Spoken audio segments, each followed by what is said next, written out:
जर थंडीमध्ये सकाळी गाडी चालू होत नसेल किंवा एफ-आय इंजिन लाईट येत असेल, चेक इंजिन लाईट येत असेल किंवा गाडी चालू होऊन बंद पडत असेल, तर हे कशामुळे होतं?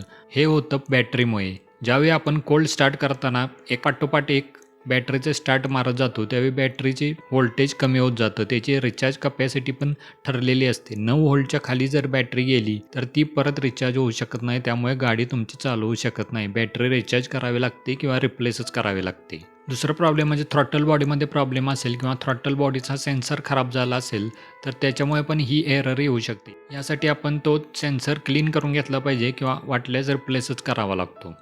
त्यानंतरचं कारण म्हणजे जर आयडलिंग स्पीड तुमचं जास्त सेट असेल किंवा कमी सेट असेल लिमिटपेक्षा, तरी पण गाडी चालू होऊन बंद पडू शकते किंवा चालूच होत नाही.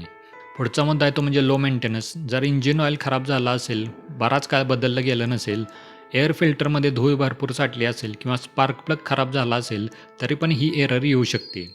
आणि त्यानंतरचं कारण आहे ते म्हणजे कमी पेट्रोलवर गाडी चालवणे. त्यामुळे जर त्या सेन्सरच्या खाली लाईन गेली पेट्रोलची, तर ते लो फ्युअल असा इंडिकेटर पाठवतो. त्यामुळे ECU काय करतो, बॅटरीकडून जास्त करंट काढतो आणि तो इंजिनला देण्याचा म्हणजे स्टार्टर मोटरला देण्याचा प्रयत्न करतो. त्यामुळे इंजिन ओव्हरहीट होण्याचा धोका असतो आणि त्यामुळे पण ही चेक इंजिन लाईट येते.